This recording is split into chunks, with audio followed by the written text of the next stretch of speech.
There will be two motions for discussion by private members. The first is sponsored by the member for Cardston, Mr. Adey, and this deals with Crow benefit to be paid directly to the producers instead of to the railways.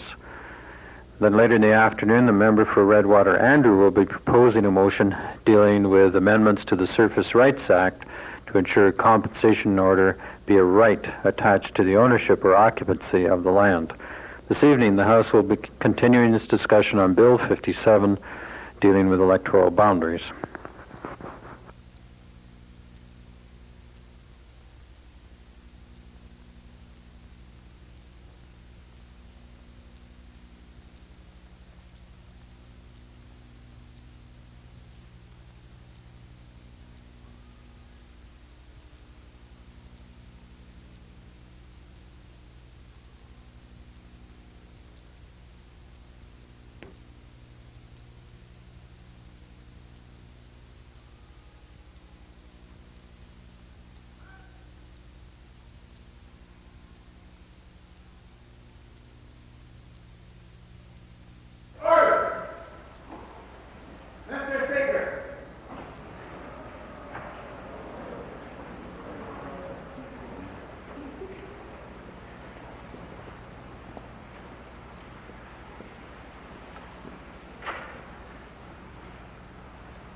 Let us pray.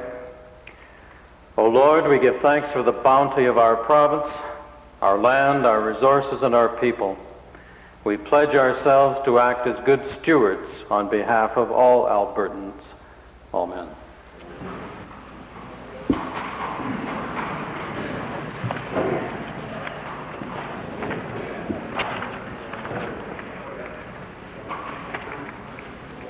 Introduction of visitors. Presenting petitions.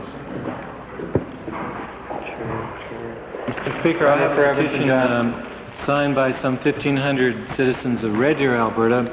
Petition says, "We, the undersigned, hereby ask the Legislative Assembly to increase support for public transit." The Chair will examine the petition, but this has arisen before in the House that the Chair just mentions to honorable members that it's a bit irregular to be taking petitions from other members' constituencies, but we will still examine it.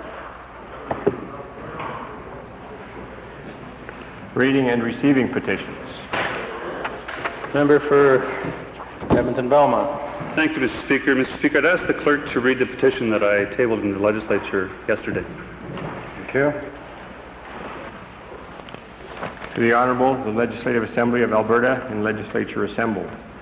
Whereas residents of North Edmonton have consistently expressed their concern about healthcare services, particularly emergency services for their community, and whereas access to and the timely delivery of service are vital to the well-being of residents of North Edmonton, the undersigned therefore support the planned redevelopment of the Royal Alexandra Hospital and the allocation of funds by the provincial government to allow construction of this important project to proceed in 1991.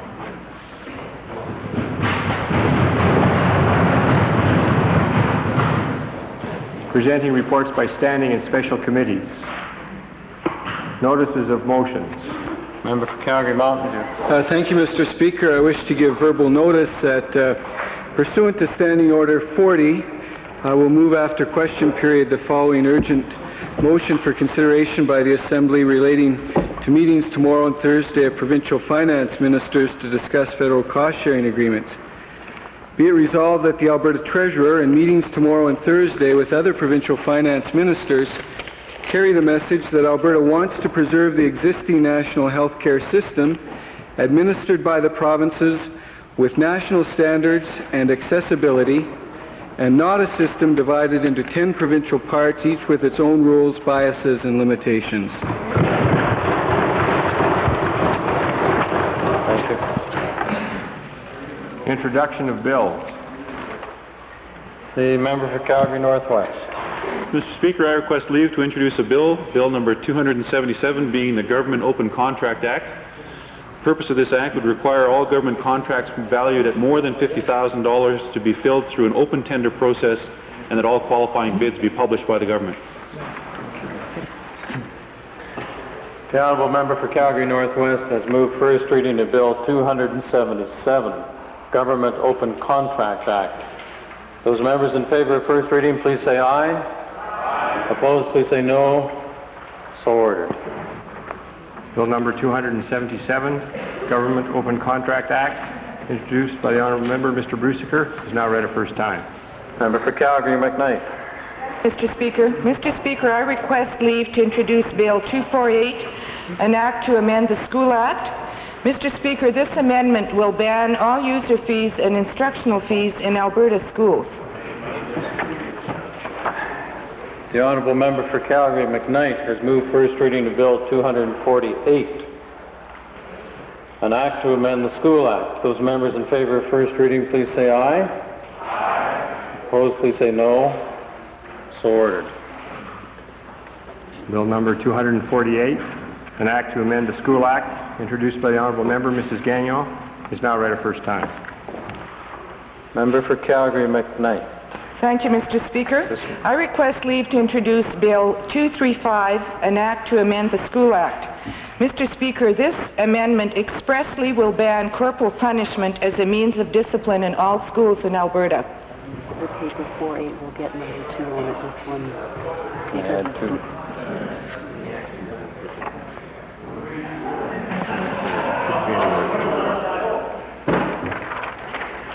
Thank you, honourable members. The member for Calgary McKnight has introduced the bills in the wrong order.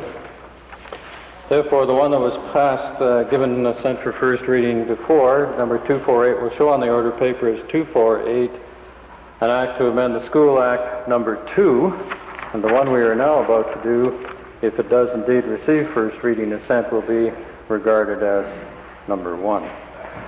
Bill number 235 has been moved for first reading by the honourable member for Calgary McKnight, an act to amend the School Act. Those in favor of first reading, please say aye. Aye. Opposed, please say no. Carried. Thank you. Bill number 235, an act to amend the School Act, introduced by the honourable member, Mrs. Gagnon, is now read a first time. Tabling returns and reports. Thank you. The Minister of Health. Mr. Speaker, I'm pleased to table with the Assembly the following financial statements for fiscal year ended March 31, 1990. The Alberta Cancer Board, the Glen Rose Rehabilitation Hospital, the Alberta Children's Provincial General Hospital, Alberta Hospital Ponoka, Alberta Hospital Edmonton, and the Charles Camsell Provincial General Hospital. Additionally, I wish to table the annual review of vital statistics for 1989 and the Alberta Hospital Edmonton Annual Report for the year ended March 31, 1990. Both of these reports have already been distributed to MLAs directly. And finally, I'm tabling the annual reports for the Alberta Dental Association for the year ended June 30, 1990, Alberta Registered Dietitians Association for the year ended April 30, 1990, and the College of Physical Therapists of Alberta for the year ended February 28, 1990. Copies of these latter three reports will be distributed to all members. Thank you, Mr. Speaker.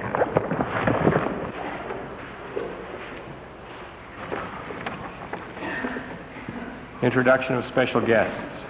Member for Stony Plain. Mr. Speaker, it gives me great pleasure to introduce to you and through you to the members of the Assembly 50 students from Mill Grove Elementary School in the city of Spruce Grove, which is located, as you know, in the Stony Plain constituency. They have been here on an all-day tour of the legislature to the extent of even having lunch with us. And I'd like to wish you to welcome all of them when I ask them to rise along with their teachers, Terry McPherson and Kelly Holden. They're so well behaved they don't have parent chaperones. I'd ask them all to rise and receive the welcome.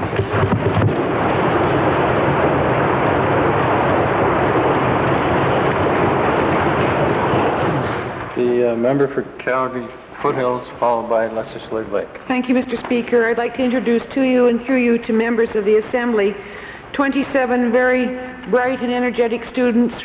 They're a grade 10 class from St. Francis High School in the riding of Calgary Foothills. They're accompanied by their teacher, Mr. Scott Bryan, and they're seated in the members' gallery. I would ask them to rise and to receive the warm welcome of the Assembly. Mr. Kowalski. for Lesser Slave Lake. Thank you, Mr. Speaker. I'm pleased today to introduce to you and members of the Assembly 11 students from the Alberta Vocational Centre in Slave Lake.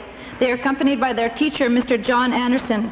Mr. Speaker, they are seated in the public gallery. I'd ask them to rise and receive the warm welcome of the Legislative Assembly.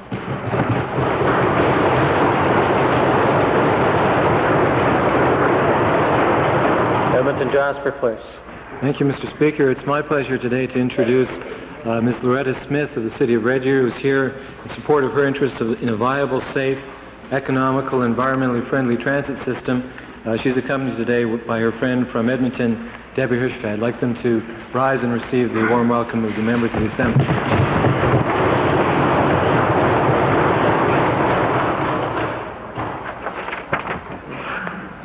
Ministerial statements. Oral question period.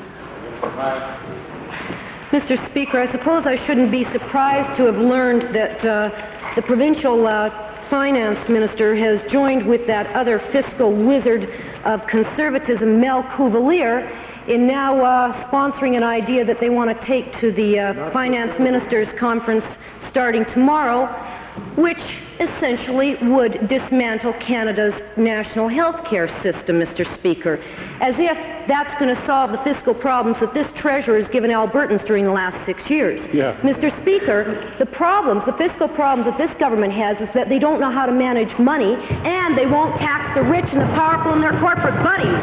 The health care system is not broken, Mr. Speaker, and I'd like to ask the provincial treasurer how it is that he believes that Albertans would trust this government to run a provincially operated, strictly provincially funded and provincially operated health care system.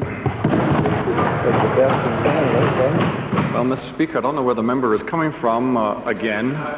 Obviously, she has not read the position which the Western finance ministers or the Western premiers have taken. There is no recommendation at all that would suggest we would, in this fashion, try to operate a separate provincial health care system. But I could go on to say, though, Mr. Speaker, that I think the Minister of Health here and the government certainly has shown that it can operate a very effective health system in this province, and there should not be any dispute about that in terms of the level of services and the quality of dollars that are being provided to the health system here. But I want to go on record specifically as saying that it's not contemplated, nor is it recommended by this government, that we would dismantle the so-called health system the member has suggested. At least stick to the facts. Do your right kind of research, and let's get on with reasonable kinds of questions that might be relevant to some of the long-term problems facing this province. Well, Mr. Speaker, is the provincial treasurer saying that he will deny that he has said that he would like Alberta to be able to collect its own taxes so that it could get out of national cost-shared programs like education and health care? Will he now deny that on the record? Well, now, Mr. Speaker, now she's starting to focus a bit more, and a reasonable kind of questions and debate could emerge, perhaps. What we have said all along, Mr. Premier, that it may well be possible to provide more flexibility, to link more closely social and economic objectives of the province of Alberta, ones which have been debated and even partially agreed upon between the various parties in this government, and to use the income tax system to achieve those ends. Now, that's an idea, Mr. Speaker, that should be debated and should be considered in terms of new policy thrusts. That's the new ideas that are being generated by this government, obviously, Mr. Speaker, and far beyond the contemplation of that opposition party across the way. And we would like to talk about these opportunities. Now, we've heard them rail about ways in which the lesser income people are not being provided for in terms of either programs or tax systems. We think it might be a possibility to link these two together through the tax system. And secondly, Mr. Speaker, there's been a tremendous resistance on behalf of the federal government to talk about the ways in which the province can improve its calculation of personal income tax system. Should we want to make some adjustments to the income tax system, we have to go through a long process. We have to ask the federal government to agree to the kinds of changes we're recommending, and then usually be refused by the federal finance minister.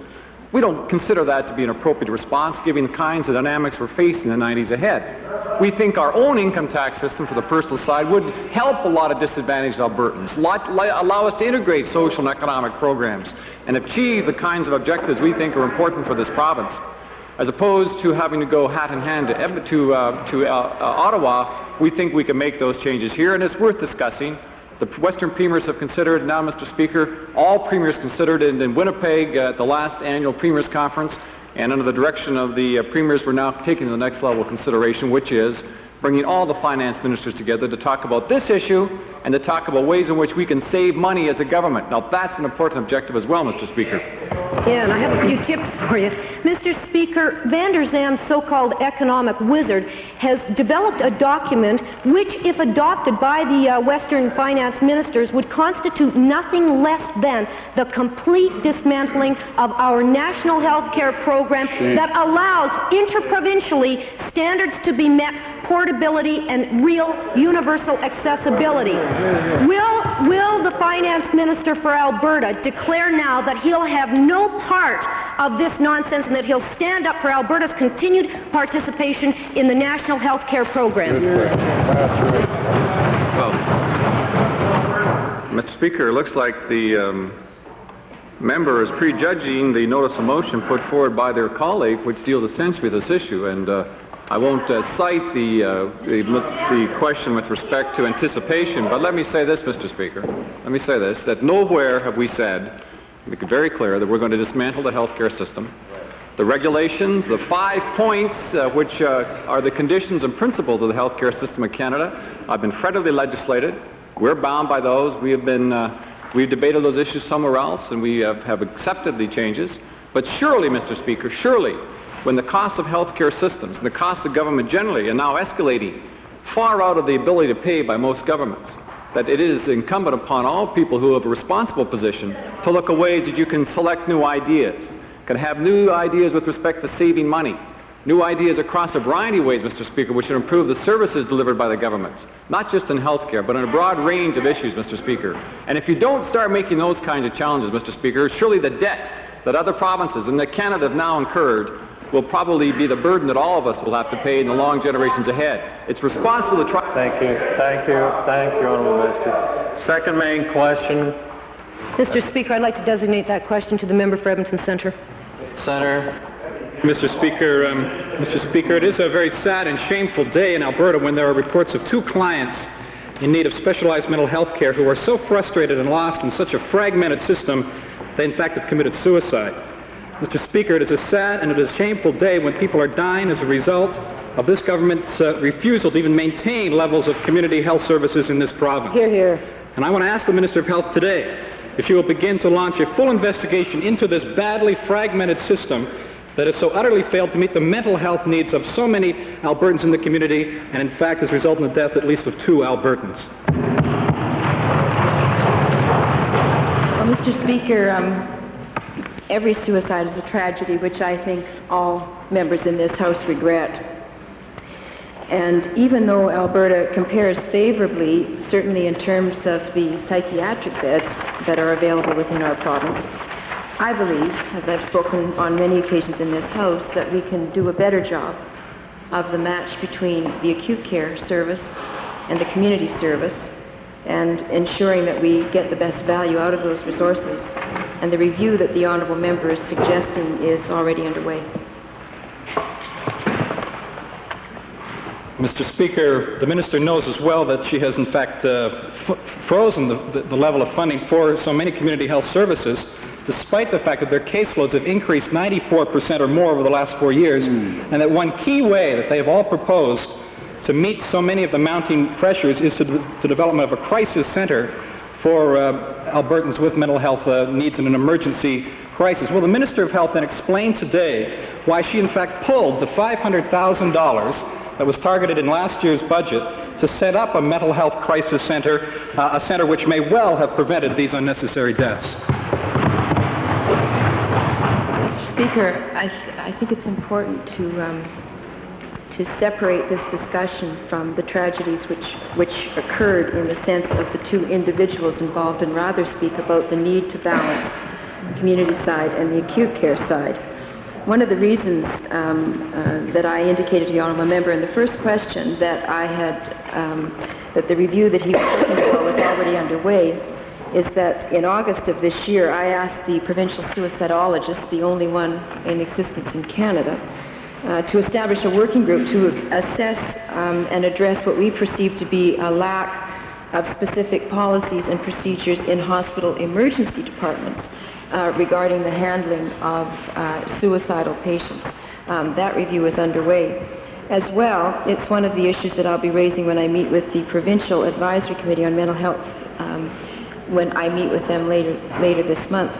Certainly, it's one that we need to look at in terms of emergency services and an appropriate balance between institution and community. As I've said before, when I look at the Premier's Commission on Future Health Care and the recommendations in that report, I think the biggest challenge for the health system, and that includes its broadest base, is the role between the institution and the community. Well, Mr. Speaker, the last thing we need is any more reviews. The minister knows that a crisis center was on the books, was planned, $500,000 had been targeted for it, other money was being assembled, and it could well have prevented these deaths. We don't need to put it out for further review by the provincial suicidologist. It's clear, Mr. Speaker, from all accounts and from all sides that the minister basically has no comprehensive plan. All she talks about is reallocation, which I think is a real front for the truth, which is misallocation. Right on. If there indeed, Mr. Speaker, if there indeed is any reallocation plan in the works to benefit community mental health services, will the minister outline how the necessary admission and discharge planning, the necessary vocational and lifestyle programs, and these necessary crisis centers will be a reality, or will they continue to fall behind with the mismanagement of the misallocated funding of this department? Well, Mr. Speaker, the honourable member may want to make light of the word reallocation. In fact, it was he who stood in this legislature, I believe, during the last set of estimates of the Department of Health, to talk about the importance of the move out and the focus on institutional care and the complementary support of community care. If he's only suggesting, Mr. Speaker, that we continue to add more dollars on the existing delivery of health services in our province, I, for one, do not argue for the status quo in that way. Instead, I think we need to look at the better balance between the community and the institutional side, and quite frankly, the only way we're going to get that is if we do a reallocation and take it out of one and move it towards another to find the balance. Let's talk about the community health care services available in mental health in this province, Mr. Speaker. We have, and I'll list them for you, 53 community clinics, 45 traveling clinics, 54 funded agencies, albeit I agree with the honourable member, they have been kept at a very tight rein over the last little while, regrettably. Hopefully we'll be able to correct that in the coming budget. About 600 beds in general hospitals, 1,000 beds in 2 mental health hospitals, and approximately 140 fee-for-service psychiatrists, as well as access to general practitioners. I don't think that is a government that's not responding and looking at the need for community services in this province, Mr. Speaker. Leader of the Liberal Party. Thank you, Mr. Speaker. A few days ago, the minister responsible for women's shelters in Alberta spoke in glowing terms about how the policy of this government is second to none in Canada in terms of women's shelters. Today, our offices were in touch with the crisis shelter, the women's shelter in St. Paul, Alberta, and I spoke to the mayor and to a senior police officer. We've learned that the crisis center in St. Paul serves the whole of the northeast area, that there is a very high demand for this center. We've also learned that the financial difficulty of this center is so bad that the wages of staff can't even be met as of today, nor can telephone bills as of today be met. Now, Mr. Speaker, it's one thing to brag about serving the plight of Albertans and particularly women. It's another thing to do things about it. My first question to the minister is this.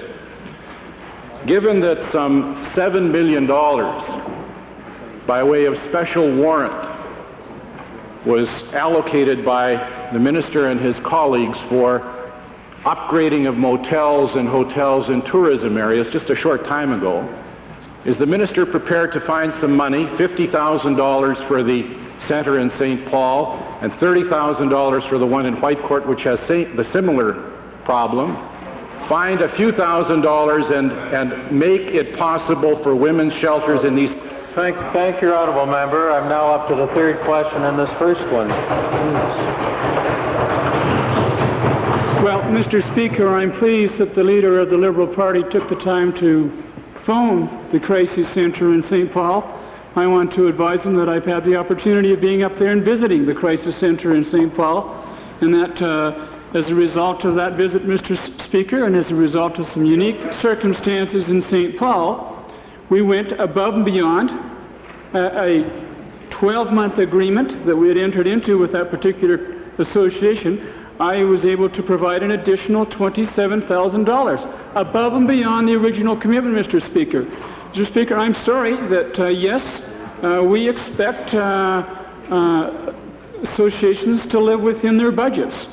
And I'm sorry that they've had some unique problems, but again, Mr. Speaker, we've tried to respond to the unique circumstances with some additional funding. There isn't a bottomless pot of gold in Edmonton. They still have to live within the resources that are allocated to us. Mr. Speaker, there isn't a bottomless pit. What nonsense. You've just given $7 million to hotels and motels for upgrading. And this center needs $50,000 and Whitecourt needs $30,000. Find the money. Can you find the money to alleviate the problem of women in rural Alberta? Well, Mr. Speaker, they ask about priorities and finding the money. Last year, we increased our funding commitment to women's shelters in this province by 9%. The year before that, it was a 24% increase. The year before that, it was 10%, and the year before that, it was 30%. Substantive, Mr. Speaker, substantive.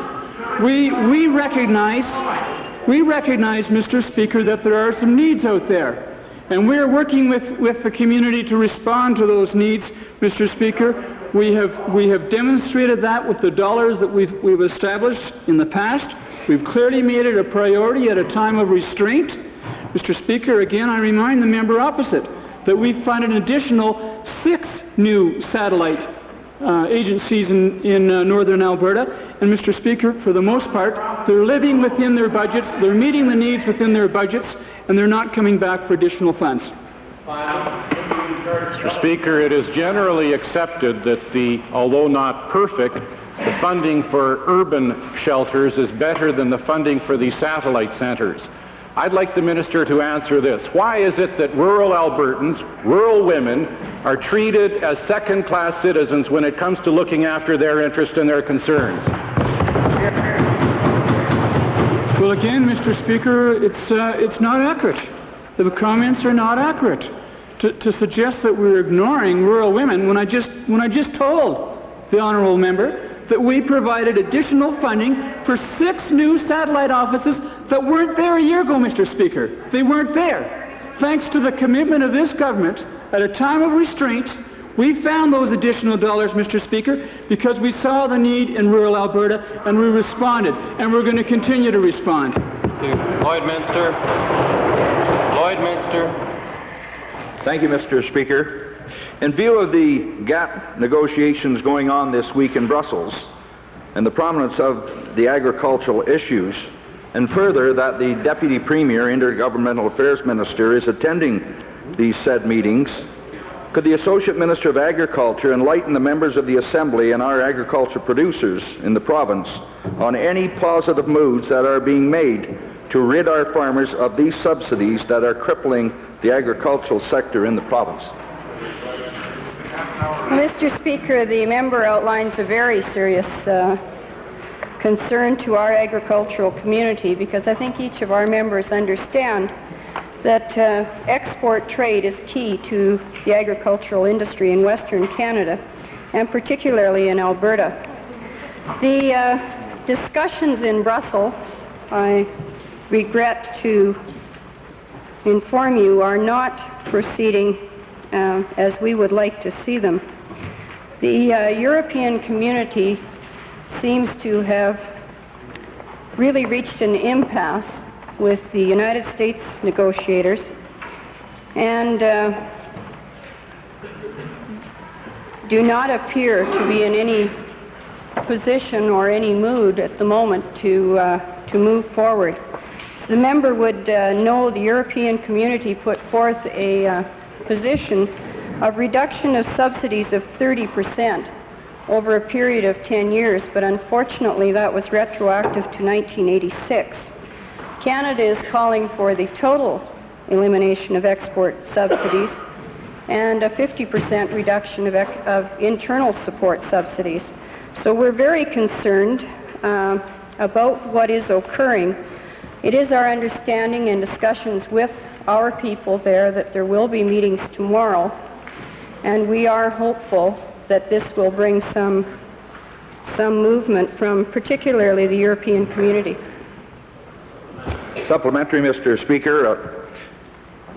I like to stay as positive as possible, so the question to the minister would be that in view that the GATT negotiations do fail, has there been any talks with the federal government and ourselves regarding the issue of the farmer's plight to a better income from the farm? Well, Mr. Speaker, we like to be very positive about it too. And in our discussions with our federal and other provincial ministers, our hope is that these GATT talks do not fail. The deadline that is set at this point is December the 7th. And we feel confident that the negotiators on all sides will see the need for some resolution to this problem. Certainly, in our discussions, we do talk about the future of agriculture and what might occur over the next few months. But at the present time, our aim is to a successful resolution and to some movement from the EC in particular. Calgary Forest Lawn. As all Calgarians know, the Bow River has long been under threat from toxic chemicals leaking into its waters. The most serious threat at the moment comes from chemical pollutants leaking into the river from an abandoned creosote plant on the west side of the downtown. My question, Mr. Speaker, is to the Minister of Environment. Given that the Minister has stated publicly that the cost of the creosote cleanup has escalated to $11 million, will the Minister now make a commitment to Calgarians and to downstream users to quickly and thoroughly clean up these pollutants despite the increased cost? Well, Mr. Speaker, the cost was originally estimated to be $9 million. That was about a year and a half, 2 years ago, and with normal escalation, one can assume that it's up over $10 million right now. The simple fact is this was caused by the environmental irresponsibility of some people 50 or 60 years ago. And it's precisely the kind of thing we're trying to remedy through the new Environmental Protection and Enhancement Act, where it's proposed that people who pollute today or who have the potential of polluting today will be made to pay 25 or 30 or 40 years down the road. This is a tremendous cost that will have to be borne by the taxpayers of this province. This site is termed an orphan site. We have decided as a government that since we can't pin the responsibility for this pollution on any one party because the family has since died and moved to other parts of the country and perhaps the world, that this is going to have to be a cost to the taxpayer. And yes, we will do whatever it takes and spend whatever it takes to clean up this severely contaminated spot, because it is our responsibility as a government, and we hope to prevent through new legislation this kind of thing from happening in the future. Well, thank you, Mr. Speaker, but the minister didn't tell us when he plans to do this, and it should be done immediately to protect Albertans. In fact, Albertans are getting tired of being forced to pick up the tab for expensive cleanups of environmentally hazardous sites while polluters get off scot-free. My question to the Minister of the Environment is, given that this government has to spend millions of taxpayers' dollars cleaning up these abandoned sites, and given that this should really be paid for by generations of polluters, why doesn't this minister get tough with polluters by requiring them to pay into an environmental cleanup fund today, which then could be used to reclaim these abandoned sites? Mr. Speaker, now I don't know if the honourable member is deaf or just simply can't comprehend or simply won't listen. It could be a combination of all three. Because first of all, he's probably a little bit blind too, because had he been walking along the Bow River lately, he would have seen a tremendous amount of work taking place there. There are berms, there are dikes, there's machinery on the site. We are, in fact, doing what we have to do to make sure that this problem is cleaned up. The problem is, quite simply, Mr. Speaker, is that this is creosoting that was deposited there many, many years ago. We have to determine how this stuff is moving, how much is in the ground. Then we have to determine how we're going to take it out of the ground safely. We're going to have to make sure that we don't disturb it so it won't leach up and into the river, causing even further problems. All these things are being done right now. And what is also being done, and I hope the honourable member is listening this time. Have you got your ears open now? Because I'm going to say it once more. What we are now putting into place is legislation that will, in fact, make polluters responsible 20 or 30 or 40 years down the road. Thank you. Westlock Surgeon.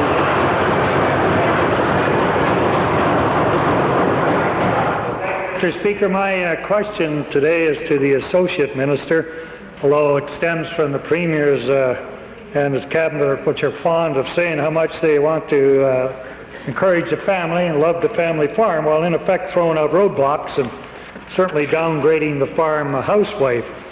For instance, 3 years ago, Mr. Speaker, I pointed out to the then Minister of Agriculture that a man and his girlfriend in partnership on a farm could qualify for up to $200,000 each in loans from the ADC, but a man and his wife, no dice.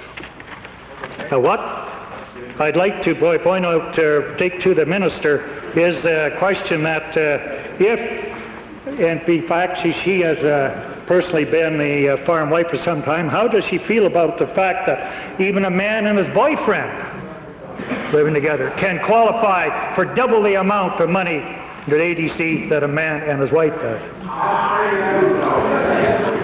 I must have missed something there. Quite pathetic. Mr. Speaker, I don't know whether the honourable member is asking me for a personal opinion, which I don't think is within my portfolio to answer, but I think what the honourable member is referring to is the Alberta Development Corporation policy on lending. And the lending is to a farm unit. And that is in that policy reflected as a man and wife in a farm unit. And that is the discussion. And that's as far as I would answer. Mr. Speaker, obviously she's correct, but the point is that a man and his wife are considered one unit, a man and his boyfriend can be considered 2 units, and a man and his son can be considered 2 units, but a man and his wife is only considered one in a partnership. Therefore, I'd like to put the supplemental to the minister in charge of responsible for women. Will she take the 2 ministers of agriculture out to the woodshed, tell them all about the birds and the bees, and tell them that they are discriminating against housewives by not allowing them to qualify for a partnership? I would be delighted to discuss birds and bees with at least one of the ministers.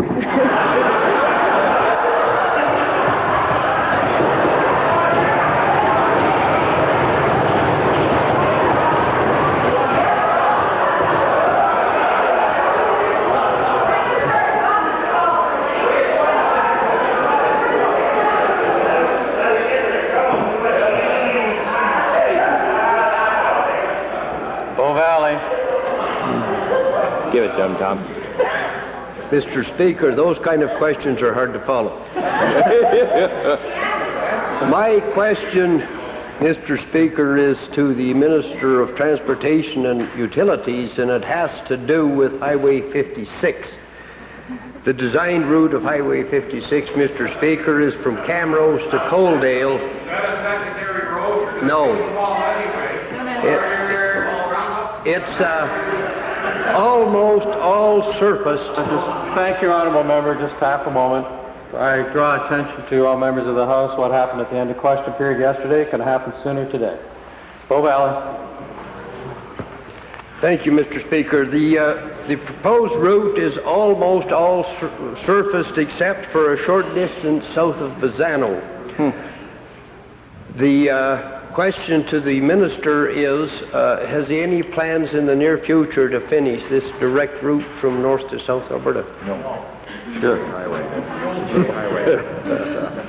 Mr. Speaker, the Highway 56 goes from Highway 13 at Camrose down to the Trans-Canada and ends there. The road beyond that, or the road alignment that could be an extension of Highway 56, traverses the Blackfoot Indian Reserve, and Chief Strader Crowfoot and our people in transportation have been working with their council as well for some time on a process which may provide us with that right of way. As a matter of fact, Mr. Speaker, on 901, which is a secondary road, it's got 3 numbers in it, 901, that is working by way of a referendum that will be probably in January after the council has heard that and he takes it to his people. And that same process will be used for the possible right-of-way across the Blackfoot Reserve. Barring that, we'll have to look at other alternatives. Mr. Speaker, I understand that part of the financial problem caused by this is a bridge across the Bow River. Would it be possible to, by putting some improvements out, to use the Bazzano Dam as a bridge across the Bow River? If, Mr. Speaker, if I'm talking about the alignment straight south of the Trans-Canada, and I'm not saying this facetiously, it's probably cheaper to build a bridge than move the dam. But if we're looking at alternatives, that would be one that may be considered after we finish the negotiations. We're a fair distance down the road, and I think I should point that out, Mr. Speaker, in working with Chief Crowfoot and his council relative to the possibility of getting access straight through, and that would then join up with 845 just north of Lowman. And that would be the ideal situation. If that doesn't work, we've got to look, and we are looking at alternatives as well. West Yellowhead. Mr. Speaker, this government recently approved a whole raft of funding by special warrant for tourism projects. One of these projects funded by the special warrant was the proposed Three Sisters Gulf Resort near Canmore, which received $100,000 to do a feasibility study.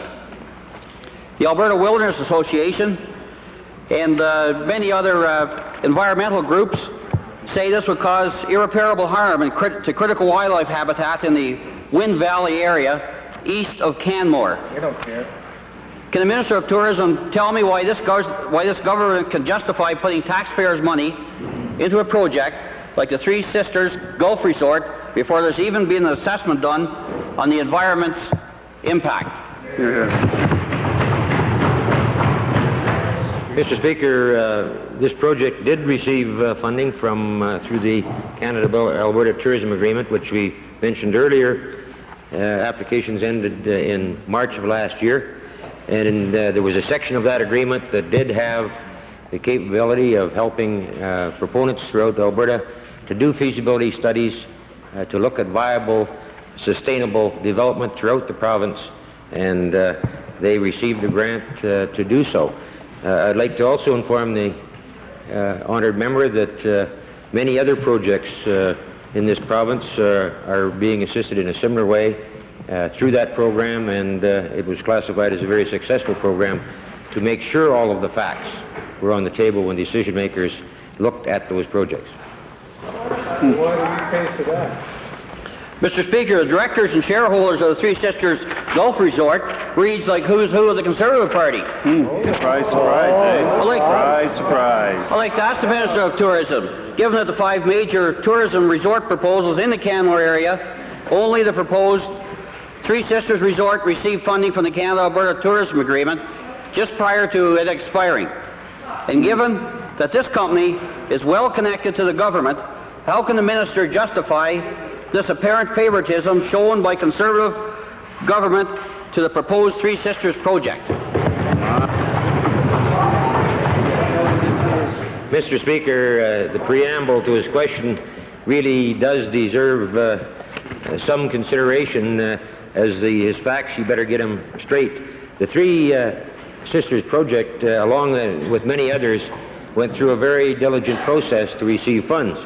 And under the Canada-Alberta Tourism Agreement, the Federal Department of Tourism and my Department of Tourism had a management committee that looked at all decisions, and the inference that has been made really should be retracted. And I'm sure if he wants to talk to either my deputy minister or the deputy minister was involved at the federal level, they would take offense to his comments. Edmonton Calder, followed by Calgary Northwest. Thank you, Mr. Speaker. My questions are to the Minister of Family and Social Services. The social reform package seems more and more to be simply a move to privatize services within the department. Private companies will be delivering everything from counseling services to job readiness. Now we find out, Mr. Speaker, that the government is going to send social allowance recipients to private for-profit schools at taxpayers' expense. Oh, great. Mr. Speaker, in view of the fact that job readiness programs are currently delivered in our public post-secondary institutions and have been underfunded, will the minister admit he is not concerned about the well-being of people on social assistance and their families, and is using his social reform package as an opportunity to privatize and provide profits for his government's business buddies? Hear, hear. Mr. Speaker, what utter nonsense. I really regret that the member opposite can't stop to put the client first. Because that's what this government is doing, Mr. Speaker. What we have said is through our Supports to Independence program is that it's very important for them to get the necessary help, the necessary support to get back into the mainstream of society again. We recognize, Mr. Speaker, that as a result of these changes, that we're going to have to make some other opportunities available for them to be able to get that necessary support. And Mr. Speaker, I'm working very closely with my colleagues, the minister responsible for career development and employment, and he might want to supplement my answer, and I'm working very closely with the Minister of Advanced Education. But Mr. Speaker, let me make it perfectly clear that we intend to explore every option to be able to help those individuals get the kind of help that they want to get back into the mainstream of society again. And I would think that member, Mr. Speaker, would applaud those kinds of initiatives. Well, supplementary, Mr. Speaker. I always find this minister's answers quite interesting because, Mr. Speaker, yesterday the Social Services Appeal Committee notified a man and his family that he will be cut off social assistance even though he is eager to go into training and upgrading. Why?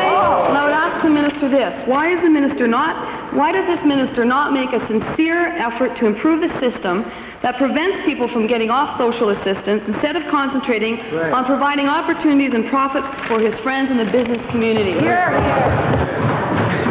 Mr. Speaker, again, why doesn't the minister make a sincere effort? This government has just committed another $61 million, Mr. Speaker. We have just added another 122 positions in this department alone to respond to those kinds of needs. And for Mr. Speaker, for the member to bring up a specific case, I'd be interested in seeing it. She knows that we can't, due to client confidentiality, address specific situations. But Mr. Speaker, the member herself referenced the appeal process that we have in place in this province. It's a very fair process that says that if an individual isn't happy with the treatment that they're receiving through their caseworker, through an office, through a supervisor, through a manager, if they're not happy with the decision of government, they have a right, Mr. Speaker, to appeal it to an independent body of caring Albertan citizens that can evaluate it on a fair and objective basis and make sure that that person has been treated appropriately. Mr. Speaker, I can't think of anything fair. Calgary Northwest. Thank you, Mr. Speaker. The Department of Career Development and Employment has produced a discussion paper on the training and certification of Alberta's skilled workforce, and this proposes vast changes in apprenticeship, training, and certification in a variety of trades. And Mr. Speaker, I emphasize all of the trades to whom I've spoken have expressed both concern and opposition to this proposed legislation. My question to the minister today: how does the minister propose to address the safety concerns that arise as a result of watering down of some of the compulsory trades that are proposed? Well, Mr. Speaker, in response to the honourable member's question, I appreciate that he did indicate that there is a discussion paper, and a discussion paper is exactly that. It's sent out to receive and solicit input from all sides, both industry and labour in particular. I've recently met with various representatives as recent as last Friday, some 50 to 60 representatives from various trade unions to try and allay some of the fears that the honourable member and perhaps others may have wished to implant. There's certainly no attempt to deregulate or take away any of the safety components. In particular, I wish to say that as a result of the discussion paper, we'll be analyzing all areas of concern, and we'll take that input and would anticipate that in the spring session would then come forth with the legislation. Mr. Speaker, my supplementary question is regarding the certification boards themselves. Currently, the certification boards are created by the industry. The proposal is that the government will be providing the membership. My question to the minister is, which of the government's friends have not yet been appointed to boards that can justify the kind of changes from the individually appointed boards to, quote, people who are knowledgeable with respect to the needs of training in trades? Well, Mr. Speaker, I don't know of any government friends that have been appointed to the board. First of all, may I indicate to the honourable members who aren't maybe necessarily prepared to listen, but I would like to try and respond to the question. There was general notice sent out through the media to submit nominations, of which some 221, I believe, were the exact number received, of which then I sat down as the minister responsible, working with the advisory board and others, to try and come up with what would be a geographical mix as well as some gender concerns, to select a board which represents the needs of both sides. And to get that balance, Mr. Speaker, I believe we have that in the board that's being represented today. Good work. Calgary McKnight. Mr. Speaker, the funding crisis in advanced education in this province seems to be worsening on a daily basis. Not only has this funding crunch caused faculty burnout, large classes, a decline in quality, and forced universities and colleges to close their doors to qualified students, but it has led the institutions to acquire significant deficits. Already the U of A is predicting a deficit of $10.5 million, while Red Deer College has a deficit of $900,000. My question to the Minister of Advanced Education is this. Given that since Mr. Getty became Premier, this government's operating budget commitment to advanced education has declined by over 13.5% when adjusted for inflation, what are you doing to stop this slow torture of Alberta's post-secondary system? Go to the private sector, right, John? Order, please, so the minister can at least get started. Well, he was thinking. Thank you, Honourable member, button it up, please. Thank you. Minister of Advanced Education. Mr. Speaker, as the honourable member knows, for what it's worth, if one looks across the whole spectrum of Canada in terms of funding of post-secondary institutions, Alberta has nothing at all to be ashamed of. Whether or not the institutions, Mr. Speaker, which I might add are self-governing and board-governing, can manage within those resources, frankly, to a very great extent is up to them. We as a government, Mr. Speaker, have determined that the budget shall be balanced for 1991-92, and we are expecting all parts and all segments of our society to share in that. Mr. Speaker, in my view, although I'm well aware the institutions are facing some difficulties, I would ask their cooperation in getting the best value for their money in terms of the allocation or reallocation of the resources. I just close off, Mr. Speaker, by saying it's my view that the tuition fee question is under review. Most people are of the view that additional resources could be obtained from tuition fees, and we'll certainly bear that in mind as we approach the 1991 budget. Mr. Speaker, even if tuition fees were raised to cover the actual cost per student, they would never make up for the inflationary factors and the deficit that the advanced education system is living with. Mr. Speaker, the plight of advanced education is not limited just to operating budgets. Computer labs, libraries, and furniture replacement is currently being funded at a rate where it'll take 33 years to replace them. Mr. Speaker, my question to the minister is this. Why doesn't the minister influence his government so that they treat advanced education as well as they recently treated education, which got $7 million for capital expenditures. Well, Mr. Speaker, I would point out that in the current year's budget, there's some $32 million, which is to be used for what we call capital formula funding. That's equipment, replacement of furniture, and so on. Mr. Speaker, I just want to correct the honourable member. The bricks and mortar portion has a lifespan of 35 years, but equipment has a lifespan of 10 years. I'm well aware, Mr. Speaker, and I've made it my priority to try and obtain additional funds to replace equipment in the institutions which are not wearing out, but in fact are being victim of obsolescence. Red Deer North. Mr. Speaker, my question is to the Associate Minister of Agriculture. For the past several months, an ongoing saga in the Red Deer area has captured national and international attention. I'm referring, of course, to the flight of freedom and the ensuing tragic demise of Francis the Pig. Even, Mr. Speaker, even school children from Red Deer and around the province have written letters of support for Francis. I think it's fair to say he's been an example for all of us. He's been an example for all of us of our own province's motto, strong and free. My question to the minister, given that Francis has displayed not only remarkable courage and ingenuity, but also the incredible strength of the genetic pool of the Alberta hog industry, will the minister consider an application from Friends of Francis for him to be admitted to the Alberta Agriculture Hall of Fame?